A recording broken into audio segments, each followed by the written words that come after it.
우리 다시 한번 마음을 다짐하겠습니다. 주여 말씀하옵소서. 말씀대로 지켜가는 우리 모두가 되기를 축복합니다. 오늘 설교 제목은 구원을 보증하시는 성령, 구원을 보증하시는 성령입니다. 여러분들 살아오면서 보증을 서보신 경험이 있습니까? 보증을 서면은 덕을 보는 것이 무엇이 있습니까? 보증을 서면은 손해보는 것이 무엇이 있습니까? 보증을 선다는 거 굉장히 힘든 일입니다. 누군가 여러분에게 보증 좀 서달라 그러면은 앞이 캄캄하죠. 보증을 잘 서서 부자가 되었다 이런 말을 들어본 적이 있습니까? 반대로 보증을 잘못 서서 쫄딱 망했다 이런 말 들어보신 적이 있습니까? 저는 아직까지 보증을 잘 서서 부자가 됐다는 말을 한 번도 들어본 적이 없어요. 그 말은 한 번도 못 들어봤는데 보증을 잘못 써서 망했다는 얘기는 간혹 들었습니다. 이만큼 보증을 선다는 것이 힘든 것이고 위험한 것이고 어려운 것입니다. 그런데 우리가 믿음으로 살아가는 것은 누군가 보증이 필요한 거예요. 오늘 함께 읽은 에베소서 1장 11절에서 14절은 하나님이 약속하신 것이 무엇인지를 말씀합니다. 약속은 아직까지 이루어진 거 아니에요. 약속은 확실하게 이루어지기를 기대하기 위해서는 거기에 보증이 따라가야 됩니다. 보증이. 우리가 은행에서 돈을 빌릴 때 예를 들어서 은행에서 10억을 빌렸습니다. 내가 반드시 갚겠다. 그러면은 보증을 서라, 보증을 내놔라. 뭐 재산, 부동산 보증을 내든지 아니면은 뭐 연대 보증인을 막 두세 명 세우든지 그 약속을 책임질 보증인을 내세우라. 그렇게 얘기했잖아요. 그러니까 담보 대출 받게 되는 거고 뭐 보증 대출 받게 되는, 그렇게 되는 거죠. 약속은 거기에 그것을 확증하는 보증이 필요한 거예요. 그래서 하나님의 약속을 무엇으로 보증하시는지를 말씀합니다. 그러니까 약속과 보증은 항상 같이 따라가 있습니다. 그래서 하나님께서 우리에게 약속하신 것, 구원을 약속하고 천국의 모든 소망을 약속하신 것은 그 약속입니다. 그 약속이 이루어지기까지 무엇으로 그 약속을 보증하시는가, 그것을 말씀하는 내용입니다. 그래서 에베소서 1장 11절에서 14절을 두 단락으로 나눠서 함께 살펴보고자 합니다. 첫 번째는 하나님이 약속하신 유업 11절 12절, 두 번째는 성령의 인치심과 보증 13절 14절입니다. 첫 번째 단락 하나님이 약속하신 유업입니다. 11절 12절은 하나님이 약속하신 유업이 무엇인지를 말씀하고 있습니다. 첫 번째는 하나님의 유업을 받을 수 있는 근거, 자격, 권리가 무엇인가, 그것을 말씀하고 있습니다. 우리가 하나님을 유업으로 상속으로 받는데 어떤 근거에 의해서, 무슨 자격으로, 무슨 권리로 우리가 그 하나님의 그 유업을 상속으로 받을 수 있느냐. 11절에 하나님의 뜻에 따라 예정을 입어서 기업이 되었다, 그렇게 말하고 있습니다. 상속자가 된 것은 하나님의 뜻과 계획에 따른 것이다. 전적으로 하나님의 뜻이고 하나님의 계획이다. 이것을 뒤집어 말하면은 우리의 자격이나 공로로 된 것이 아닙니다. 우리가 하나님 앞에서 무슨 자격이 있어서, 권리가 있어서, 우리가 뭔가 잘한 것이 있어서 그 대가로 하나님 앞에 유업을 받는 것이 아닙니다. 하나님의 주권적인 뜻과 계획에 의해서 상속으로 받는 것. 그래서 그 안에서 우리가 그 유업을 받는다. 그 안에서는 그리스도와 연합되었다는 겁니다. 예수 그리스도와 연합됨으로, 언약적으로 하나가 됨으로 예수 안에서 우리가 하나님의 나라를 상속으로 받는다. 로마서 8장 17절 말씀 같이 보겠습니다. 자녀이면 또한 상속자, 곧 하나님의 상속자요 그리스도와 함께 상속자니 우리가 그와 함께 영광을 받기 위하여 고난도 함께 받아야 할 것이니라. 그리스도와 하나가 됨으로 인해서 우리는 죄 가운데서 죽었습니다. 그리스도와 함께 십자가에 못 박혀 죽었습니다. 그리스도와 하나가 됨으로 인해서 우리는 죄 가운데서 부활했습니다. 그 다음에 그리스도와 하나가 됨으로써 하나님의 자녀가 되고 하나님의 나라를 상속으로 받게 되었습니다. 이것이 바로 우리가 새 언약 안에서 그리스도와 하나가 되었다, 그것을 말씀하는 내용입니다. 그래서 우리가 하나님의 상속자가 된 것은 하나님의 뜻과 계획 가운데서 예수 그리스도를 통해서 하나가 됨으로 우리가 하나님의 상속자가 되었다, 그렇게 말씀합니다. 그 다음에 우리가 하나님의 기업이 되었다 이렇게 말하는데, 하나님의 기업이 되었다는 말의 의미는 우리가 하나님의 소유가 되었다는 것입니다. 하나님의 백성이 되고 하나님의 자녀가 되었다. 하나님의 백성이 되고 하나님의 자녀가 되었다.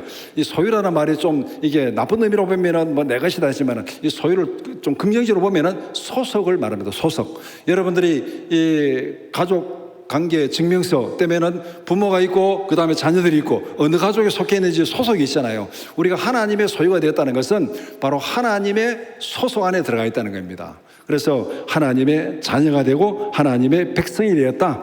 하나님의 자녀가 되고 백성이 되었기 때문에 상속자로서 하나님의 기업을 받아 누리게 됩니다. 가족관계 증명서 안에 어떤 사람의 자녀로 등록이 되어 있으면 그 사람이 물려준 모든 유업을 상속으로 받게 되는 거죠. 그거 없으면 못 받는 겁니다. 우리가 하나님의 자녀가 되기 때문에, 하나님의 것이 되기 때문에, 하나님의 소유가 되기 때문에 하나님의 상속자로 기업을 받아 누리게 됩니다. 그러면 여기서 하나 질문이 생깁니다. 하나님 우리에게 주시는 유업이 뭐냐?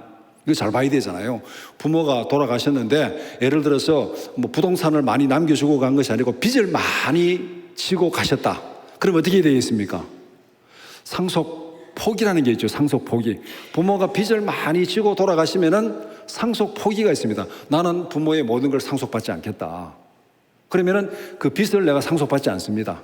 근데 부모가 부동산을 많이 남겨주고 가셨어요. 그러면은 그거 상속 포기할 사람 아무도 없죠.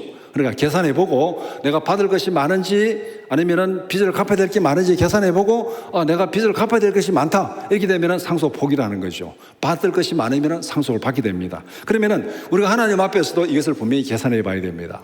하나님 앞에서 우리가 상속으로 받는데 하나님 우리에게 주시는 유업이 도대체 뭔가? 정말 빚만 잔뜩 물려주면은 우리는 상속 포기해야 되는 거죠. 그런데 이거는 정말 진짜 상속 받아야 되겠다. 그렇게 하면은 우리가 그 상속을 받아야 되는 겁니다. 그래서 하나님의 기업이 무엇인지를 베드로전서 1장 3절 4절 말씀하고 있습니다. 우리 같이 보겠습니다. 우리 주 예수 그리스도의 아버지 하나님을 찬송하리로다.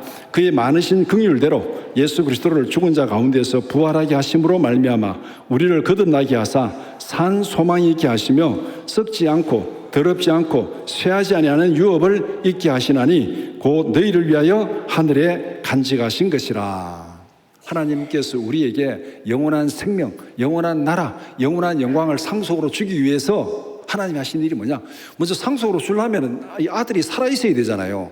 나중에 아들이 있었는데 부모가 상속으로 주기 전에 아들이 먼저 죽어버렸어. 그러면 상속으로 줄 수 없잖아요. 그러니까 우리가 하나님 앞에 상속으로 받기 전에 그대로 두면 우리가 먼저 죽어버립니다. 그러니까 예수님께서 우리를 대신해서 십자가에 피 흘려 죽으심으로 우리를 죄 가운데서 구원하시고 그 다음에 부활해서 영원한 생명을 누리게 했습니다. 일단 우리 영원한 생명을 살려놨어요.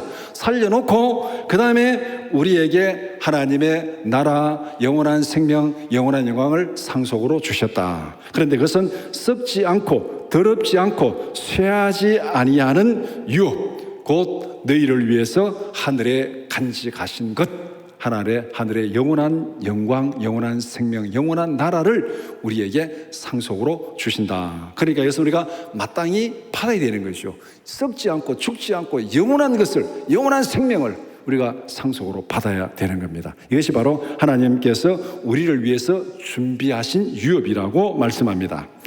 그 다음에 우리가 하나님의 자녀가 되었고 상속자가 되었다면 우리에게 또한 책임이 따르는 거죠. 하나님의 자녀답게 구별된 삶을 살아야 됩니다. 하나님의 자녀로서, 상속자로서 그 구별답게, 흔히 옛날 말로 말하면 뼈대 있는 집안 자손답게, 하나님이 우리에게 하나님의 왕 같은 제사장으로 그 다음에 택하신 백성으로, 거룩한 백성으로 하나님이 세워주셨다면 우리는 정말 하나님 앞에서 뼈대 있는 집안의 자손답게 그렇게 살아가야 되는 거죠. 그것을 에베소서 4장 1절에서 3절 같이 보겠습니다. 그러므로 주 안에서 같이 내가 너희를 구하노니 너희가 부르심을 받은 일에 합당하게 행하여 모든 겸손과 온유로 하고 오래 참음으로 사랑 가운데서 서로 용납하고 평안에 매는 줄로 성령이 하나 되게 하신 것을 힘써 지키라. 너희들이 구원받은 자로서, 부활한 자로서, 하나님의 나라를 유업으로 받을 자로서, 하나님의 상속자로서 이렇게 살아가라고 그렇게 말씀하고 있습니다. 그래서 우리가 하나님의 유업을 받는 상속자가 된 것은 전적으로 하나님의 은혜로 된 것이다. 나의 무슨 권리나 아니면 나의 무슨 자격이나 나의 공로로 된 것이 아닙니다. 그렇다면 이 은혜의 신분은 우리가 누구인지를 분명히 말씀하고 있습니다. 나는 이 땅에 살아가는 하나님의 자녀로 살아간다. 하나님의 상속자로 살아간다. 그렇다면 하나님의 자녀로 하나님의 상속자로 살아가는 우리의 삶의 자세는 감사와 거룩함입니다. 감사와 거룩함. 하나님이 우리를 상속자로, 죽었던 우리를, 멸망당할 우리를 살려서 구원해서 상속자로 삼아 주셨으니까 감사하고, 그 다음에 그 상속한 그 모든 삶을 거룩하게 활용해야 되는 거죠. 그거 가지고 막 허랑방탕하고 범죄하고 이렇게 살아가는 것이 아니라 하나님께서 우리에게 주신 그 은혜를 하나님의 뜻에 맞게 거룩하게 살아가는 것, 그것이 바로 감사와 거룩한 삶입니다. 세상의 어려움 가운데서도 시들지 않는 영원한 소망을 우리에게 주셨습니다. 하늘에 있는 영원한 것이다, 그렇게 말씀합니다. 그래서 우리는 하나님의 유업을 받는데 우리의 노력, 우리의 공로로 된 것이 아니라 하나님의 은혜로 하나님의 영원한 상속자가 되었다, 그렇게 말씀하고 있습니다. 그 다음에 두 번째는 하나님께서 우리를 상속자로 세우신 목적이 무엇인지를 말씀합니다.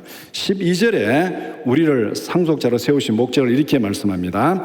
그의 영광의 찬송이 되게 하려 하심이라. 상속자로 세우신 목적은 하나님의 영광을 드러내라고 상속자로 세웠습니다. 우리가 받은 모든 유업은 하나님의 영광을 찬송하기 위한 것, 하나님의 영광을 드러내기 위해서 활용하고 사용해야 되는 거. 우리가 받은 모든 거, 많이 받았으면 많이 받은 대로 하나님의 영광을 위해서 활용하고, 적게 받았으면 적게 받은 대로 하나님의 영광을 위해서 활용하는 것. 기본적으로 우리가 받은 것은 하나님의 영광을 위해서 사용하고 활용하라고 그렇게 하나님께서 주셨습니다. 그 다음에 우리는 하나님의 영광을 드러내는 청지기로 이 땅에 살아갑니다.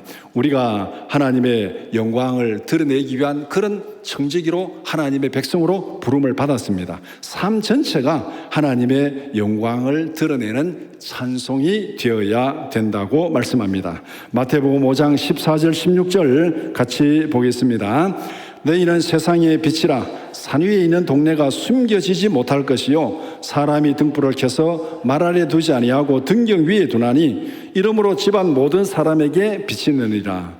이같이 너희 빛이 사람 앞에 비치게 하여 그들로 너희 착한 행실을 보고 하늘에 계신 너희 아버지께 영광을 돌리게 하라. 네. 우리가 어떻게 하나님 앞에 영광을 돌릴 수 있는가? 그 방법을 여기서 말하고 있잖아요. 이같이 너희 빛이 사람 앞에 비치게 하여 그들로 너희 착한 행실을 보고 하늘에 계신 너희 아버지께 영광을 돌리게 하라. 이것이 바로 우리가 하나님 앞에 영광을 돌리는 방법입니다. 우리가 예수 믿는 사람답게 살아가면은, 와, 예수 믿는 사람 역시 다르다, 이 말을 들으면은 하나님 앞에 영광이 돌아가는 것이고, 우리가 이 땅에 살아가면서 다른 사람들에게 피해를 주고 고통을 주는 삶을 살면은 예수 믿는 게 저 모양이냐, 이런 말을 들으면은 오히려 하나님 앞에 누가 되는 삶을 사는 것이죠. 그래서 우리는 하나님의 영광을 드러내는 청지기로 부름을 받았다. 우리가 받은 모든 은혜를 하나님의 영광을 드러내는 대로 활용을 해야 된다는 것입니다. 하나님의 영광을 우리의 삶의 중심에 두어야 됩니다. 우리가 살아가면서 하루의 계획을 세우면서 제일 중요한 것을 딱 먼저 딱 계획을 세우잖아요. 오늘 해야 될 것, 이거는 반드시 해야 된다. 그러면 거기에 맞춰가지고 다른 것은 뒤로 미루든지 땡기든지 이렇게 하는 거잖아요. 그러면은 우리가 살아가면서 우리의 삶의 제일 중심에 두는 게 뭐냐? 하나님의 영광입니다. 하나님의 영광을 드러내는 걸 중심에 두고 나머지는 거기에 맞춰가지고 뭐 당기든지 밀든지 그렇게 하는 겁니다. 그래서 우리가 세례 받을 때마다 늘 질문하는 질문이 있습니다. 인간의 제일 되는 목적이 무엇입니까? 우리가 살아가는 목적이 무엇입니까? 하나님을 영원롭게 하고 그를 영원토록 즐거워하는 것이다, 이렇게 답변을 합니다. 여기서 두 가지, 하나님을 영원롭게 하는 것하고 그를 즐거워하는 것하고 이거 분리되면 안 돼요. 하나님을 영원롭게 하는 거, 영원로움 대상이 하나님이잖아요. 그를 영원토록 즐거워하는 것, 즐거움의 주체가 누구입니까? 납니다. 내가 하나님을 영원롭게 함으로써 내가 즐거워야 돼요. 그러니까 하나님을 영원롭게 하는 것하고 내가 즐거운 것하고 분리가 되면은 문제가 생기는 거예요. 하나님은 영원롭게 되는데 나는 고통 가운데 어려움을 당합니다. 그럼 나는 노예예요, 노예. 하나님만 영롭게 하고 나는 힘들고 고통 가운데 빠져 노예로 살아가는 것이고, 그런데 하나님은 영롭게 하지 않고 나만 즐거워. 그럼 이거는 하나님 앞에 불순종하고 방탕하고 반역하는 거예요. 그러니까 하나님을 영롭게 하는 것하고 내가 즐거워하는 것하고 항상 같이 가야 이게 온전한 삶이 되는 것입니다. 하나님께서 우리를 상속자로 세운 목적이 바로 여기에 있습니다. 그래서 고린도전서 10장 31절 같이 보겠습니다. 그런즉 너희가 먹든지 마시든지 무엇을 하든지 다 하나님의 영광을 위하여 하라. 먹든지 마시든지는 생활의 필수적인 것, 필수적인 것. 그다음에 무엇을 하든지 그 외에 전부 다, 가장 필수적인 것부터 그 외에 전부 다, 그것이 뭐든지 간에 다 하나님의 영광을 위해서라. 하나님의 영광이 우선순위에 있어야 된다는 것을 말씀하고 있습니다. 그 다음에 마태복음 25장 21절 말씀 같이 보겠습니다. 그 주인이 이르되 잘하였도다 착하고 충성된 종아, 내가 적은 일에 충성하였으며 내가 많은 것을 내게 맡기리니 내 주인의 즐거움에 참여할지어다. 달란트 받은 자가 열심히 수고했습니다. 마지막에 뭡니까? 내 주인의 즐거움에 참여하라. 그럼 이 사람이 거기서 즐거워하는 거예요? 슬퍼하는 거예요? 즐거워하는 거죠. 주인의 즐거움에 참여하니까 자기도 거기서 함께 즐거워하는 거예요. 그러니까 이 두 구절 말씀을 다 합치면은 바로 인간의 제일 되는 목적이 되는 겁니다. 하나님을 영원롭게 하고 내가 하나님과 함께 기뻐하고 즐거워하는 것.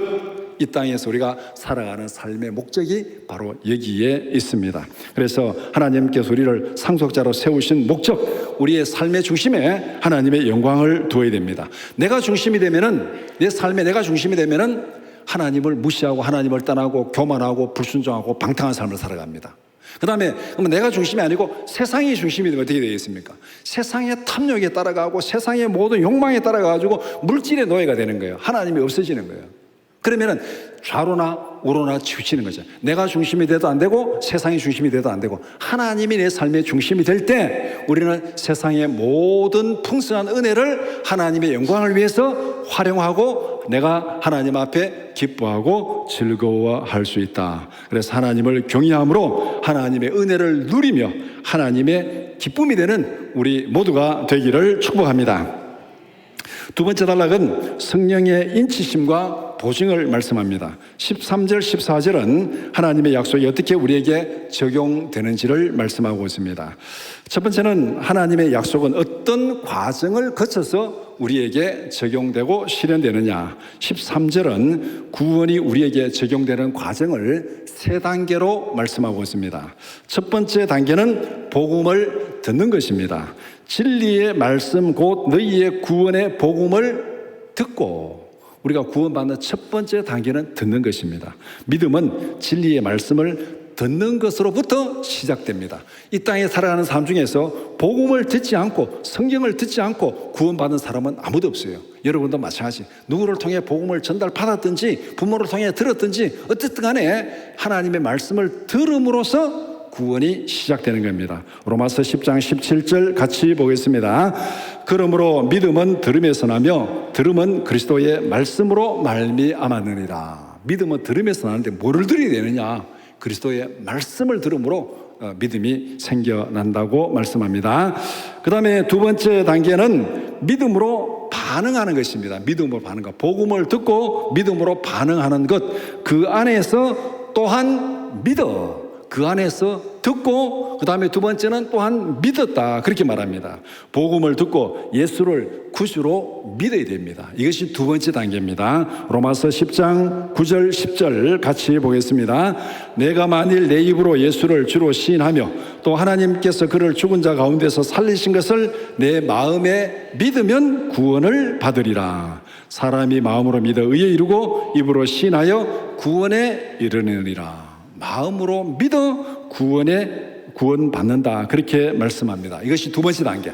첫 번째 단계 복음을 듣고, 두 번째 단계 믿음으로 받아들이고, 그 다음에 세 번째 성령의 인치심입니다. 내가 믿었습니다. 하나님의 약속을 믿었어요. 그러면은 그 약속이 이루어진다는 보장이 있습니까? 보장이 중요하잖아요. 그 보장이 성령의 인치심입니다. 약속의 성령으로 인치심을 받았으니, 인친다는 말의 의미는 뭐냐면은 옛날에 이제 이 사람들이 소나 양을 사면은 그 소가 내 것이라는 것을 표시하기 위해서 이게 이 새로 된 그 도장, 새로 된 그 이 표시를 불에 달궈 가지고 소등에다 탁 찍습니다. 찍으면은 소등에다가 이게 이제 달궈진 걸로 인두로 딱 찢었으니까 딱 표시 생기잖아요. 이게 내 것이라는 표시를 소등에 딱 찍는 거예요. 이게 인치심이에요. 소등에다가 딱 찍어 놓으니까 이 소가 어디에 가도 이거는 누구 것이다 표시가 딱 나잖아요. 그게 인치심입니다. 그러니까 성령이 우리를 인쳤다는 것은 너는 내 것이다, 너는 하나님의 것이다, 하나님의 것이라고 성령이 다 인쳐주신 것. 그래서 성령이 구원을 보증하는 것입니다. 내가 듣고 믿었을 때 그 믿음을 보증하는 것은 내가 보증하는 것이 아니고 성령이 보증한다. 로마서 8장 1절에서 2절 말씀 같이 보겠습니다.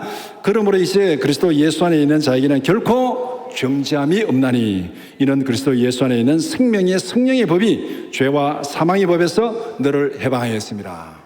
우리에게는 결코 정죄함이 없고 죽음도 없어요. 왜 그렇습니까? 성령의 법이 우리를 죄와 죽음에서 해방시켜 주었다. 이 보증하시는 분은 성령이십니다. 그래서 구원의 과정은 이렇게 세 단계를 거쳐서 우리에게 적용됩니다. 이 과정은 또한 우리에게 살아가는 삶의 방식이 어떻게 되는지를 우리에게 분명히 보여줍니다. 복음을 들음으로 구원을 받았습니다. 그러면은 구원받은 우리가 해야 될 일이 뭡니까? 그러면은 복음을 전하는 거예요. 전하는 거. 우리가 듣고 구원받았으니까 아직까지 구원받지 못한 자들에게 복음을 전하는 것, 전도와 선교는 우리의 삶의 필수적인 거라는 것. 우리가 듣고 구원받았으니까 구원받은 우리가 또한 아직까지 구원받지 못한 사람들에게 복음을 전하는 삶을 살아야 된다. 그 다음에 믿음으로 구원받았습니다. 이것은 우리에게 날마다 믿음의 결단을 하며 하나님 앞에 나가야 돼요. 늘 기도하고 말씀을 읽고 믿음의 결단하며 순간순간 우리에게서 이게 이 하나님의 말씀에서 제외되는 것, 변당한 거 다 벗겨버리고 날마다 하나님 앞에 새로운 마음으로 결단하며 나가는 그런 삶의 자세가 필요합니다. 그 다음에 성령이 있었기 때문에 우리는 여기에 대해서 불안해하거나 걱정할 필요가 없습니다. 우리가 간혹 믿음으로 살아가다가 내가 뭔가 좀 이게 잘못한 것도 있고 요새 영적으로 너무 침체하고 그럴 때 야 내가 이러다 구원 받겠나? 구원 받았나? 이런 불안이 우리 마음속에 생길 수 있습니다. 그러나 성경은 분명히 말씀합니다. 그런 걱정하지 말아라. 성령이 우리를 인쳤기 때문에 우리는 하나님의 소유가 되었고 성령이 보증하기 때문에 이 보증은 우리에게 영원한 소망, 영원한 평강을 우리에게 보장합니다. 그러니까 세상에서 내가 구원받았나 어떻게 되나 걱정하지 말고 성령이 나를 지켜주기 때문에 그 안에서 소망 가운데서 기쁨으로 평강을 누리는 우리 모두가 되기를 축복합니다. 이 구원의 과정은 세 단계 삶, 복음을 전하는 삶, 날마다 믿음으로 결단하며 나가는 삶, 또 어떤 상황 가운데서도 불안해하거나 두려워하지 말고 소망 가운데서 기뻐하고 평강을 누려라. 그렇게 말씀합니다. 두 번째는 우리를 보증하시는 성령이 기대하시는 것. 그러면 성령이 우리에게 이렇게 많은 은혜를 주시고 보증을 하시는, 그렇게 하면서 우리에게 뭐를 기대하는가? 우리가 예를 들어 사람들에게 어떤 막 이렇게 호의를 베풀면 뭐 기대하는 게 있잖아요. 뭐 선거할 때 되면 사람들이 와가지고 막 이렇게 선물도 주고 뭐 하면은 결국 뭡니까? 표 찍어달라는 거예요. 표 찍어달라. 그게 동창회장 선거든 뭐 시장 선거든 뭐 대통령 선거든 간에 뭔가 와서 관심을 보이고 막 하는 것은 표를 찍어달라고 하는 거죠. 그러면은 성령이 우리에게 이렇게 은혜를 주시고 베풀어 주시는 것은 그렇게 해서 우리에게 뭐를 기대하는가? 14절은 하나님 우리를 구원하시고 성령이 보증하시는 이유를 말씀하고 있습니다. 첫 번째는 그의 영광을 찬송하게 하려 하심이라. 그의 영광을 찬송하게 하려 하심이라. 찬송한다는 것은 구원의 결과입니다. 우리가 죄 가운데서 죽음 가운데서 구원받은 우리가 기쁨으로 하나님을 찬양하는 거죠. 그러니까 이 찬양하는 것은 구원의 결과인데 성령이 우리의 구원을 보증하심으로 우리는 기쁨으로 찬양할 수 있습니다. 하나님이 우리를 속량하심으로 우리는 하나님을 찬양할 수 있습니다. 여기서 속량한다는 것은 우리를 죄의 노예에서 사서 구원한다는 거예요. 우리가 지금 노예로 팔려갑니다. 빚을 져가지고 노예로 팔려가고 아니면 감옥에 갇혀 있습니다. 그런 우리에게 그 모든 빚을 다 갚아주고 돈으로 주고 사가지고 그 다음에 자유롭게 풀어주는 것, 이게 속량이에요. 내가 진 빚을 대신 갚아주고 돈 주고 사서 나를 자유롭게 풀어주는 것, 이것이 속량입니다. 그래서 고린도전서 6장 19절 20절 같이 보겠습니다. 너희 몸은 너희가 하나님께로부터 받은 바 너희 가운데 계신 성령의 전인 줄을 알지 못하느냐. 너희는 너희 자신의 것이 아니라 값으로 산 것이 되었으니 그런즉 너희 몸으로 하나님께 영광을 돌리라. 우리의 몸이 우리 것이 아닙니다. 만약 우리의 몸이 우리의 것이라면 우리는 영원히 죽을 수밖에 없어요. 영원히 멸망당할 수밖에 없습니다. 왜냐하면 우리는 죄 가운데 있기 때문에. 그런데 우리는 우리의 몸이 우리의 것이 아니다 그러면 나는 그러면 노예라는 말인가? 우리 것이 아니기 때문에 우리는 은혜롭고 영광을 누릴 수 있습니다. 왜? 하나님의 것이니까. 하나님이 우리를 죄 가운데서 사서 자유롭게 풀어주었습니다. 그러니까 하나님의 것이에요. 그래서 값으로 산 것이 되었으니 그런즉 너희 몸으로 하나님께 영광을 돌리라. 우리를 죄 가운데서 죽음 가운데서 멸망 가운데서 사서 구원했으니까 우리의 몸은 하나님의 것이고 이 몸을 가지고 하나님께 영광을 돌리라. 그렇게 말씀합니다. 그것이 바로 성령이 우리에게 은혜를 베풀어 주신 이유입니다. 하나님의 것으로 구원하시고 인쳐주시고 다 세우신 것은 하나님께 영광을 돌리라고 그렇게 우리에게 은혜를 주셨습니다. 우리를 구원하신 하나님께 대한 우리의 반응은 딱 한 가지밖에 없습니다. 감사하고 찬양하는 것. 감사하고 찬양하는 것. 하나님 우리를 구원했습니다. 우리를 자녀 삼았습니다. 우리의 풍성한 은혜를 주셨습니다. 그 은혜에 대해서 우리가 어떻게 보답하겠습니까? 하나님 앞에 우리가 보답할 수 있는 방법은 아무것도 없어요. 하나님은 전지전능하신 분입니다. 지혜가 우리가 무슨 하나님 앞에 하나님 이래 하는 게 좋겠습니까? 충고할 수 없습니다. 우리의 지혜보다 하나님이 이제 월등히 뛰어나기 때문에 세상의 모든 것이 다 하나님의 것입니다. 그러니까 뭐를 하나님 앞에 우리가 보태주겠습니까? 물질로도 지혜로도 권세로도 어떤 것으로 하나님 앞에 보태줄 게 하나도 없어요. 이 말은 다른 말로 말하면 우리가 하나님 앞에 도움을 줄 수 있는 게 아무것도 없다는 것입니다. 그러면은 이 은혜에 대해서 도움을 줄 수 있는 게 아무것도 없는데 어떻게 보답할 거냐? 그 보답하는 것이 바로 감사하고 찬양하는 것. 고린도전서 10장 26절 같이 보겠습니다. 이는 땅과 거기에 충만한 것이 주의 것임이라. 모든 것이 주의 것이기 때문에 우리가 하나님 앞에 도움을 줄 수 있는 것 아무것도 없다. 그러나 우리가 하나님 앞에 보답할 수 있는 것은 감사하고 찬양하는 것. 감사하고 찬양하는 것. 올바른 방법으로 하나님께 보답해야 됩니다. 우리가 하나님 앞에 보답하라니까 내가 어떻게 하면 보답할까 해가지고 내가 어떻게 다른 방법 하는 그거는 방법이 없어요. 하나님께서 우리를 구원하신 목적이 뭔지를 바로 알면은 올바른 방법으로 보답할 수 있습니다. 하나님을 경외함으로 감사함으로 그 은혜를 기뻐하고 즐거워하는 것. 요한복음 10장 10절 말씀 같이 보겠습니다. 도둑이 오는 것은 도둑질하고 죽이고 멸망시키려는 것뿐이요 내가 온 것은 양으로 생명을 얻게 하고 더 풍성히 얻게 하려는 것이다. 예수님이 이 땅에 오신 목적, 예수님이 십자가에 달려 죽으신 이유가 뭐냐면은 우리의 생명을 구원하고 우리 생명을 풍성케 하는 것. 우리를 통해서 하나님이 도움을 받고 하나님의 뭔가 이득을 보기 위해서가 아니라 우리가 살고 우리가 풍성히 되라고 예수님이 오셨어요. 이게 예수님이 이 땅에 오신 목적입니다. 그렇다면 우리가 하나님 앞에 보답하는 방법도 거기에 맞게 보답하면 돼. 우리는 하나님 앞에 도움을 주시는 방법이 아무것도 없습니다. 이것을 간단히 예를 들면 이렇게 예를 들 수 있습니다. 예를 들어서 여러분들 이제 결혼한 아들들이 있는데 이제 거기에 엄마가 옷에 제대로 이 여름에 음식을 제대로 먹나 못 먹나 걱정돼 가지고 반찬을 해가지고 줬습니다. 반찬을 해가지고 주면은 며느리가 반찬을 받아서 가서 그것을 먹고 나중에 어떻게 반응해야 되겠습니까? 반찬을 받아 먹었어요. 그럼 어떻게 해야 되겠어요? 아이고 어머니 너무너무 맛있습니다. 진짜 잘 먹었습니다. 와 진짜 어머니 해준 게 최고입니다 하고 입으로 한 10마디만 하면은 그 다음에 또 해주겠습니까? 안 해주겠습니까? 빚을 내서다가 또 해줄 거야 아마. 그런데 며느리가 반찬을 받았는데 어머니 하셨어요? 받아가서는 쓰다 달다 말이 없어요. 쓰다 달다 말이 없습니다. 그러면 반찬 해주는 어머니가 어떻게 생각했어요? 이것들이 지금 뭐 어쩌겠다는 거야 이게 지금. 다시 해주는 거 봐라 내가. 그럼 마음에 들죠? 하나님 앞에서 우리가 똑같다는 겁니다 이게. 하나님 우리가 은혜를 베풀었어요. 어떻게 반응하고 어떻게 보답해야 되는가? 감사와 찬양밖에 없습니다. 그것만 딱 하시면 돼요. 하나님 앞에 감사하고 찬양하. 하나님 정말 감사합니다. 야 정말 맛있게 잘 먹었습니다. 하나님 정말 감사합니다. 이것만 하면 돼.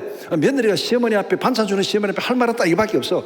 아 정말 맛있습니다. 정말 감사합니다. 와 정말 덕이 되었습니다. 아 도움이 되었습니다. 만날 때마다 그 말 하면 만날 때마다 반찬 통이 2개 3개 점점 많아질 거예요.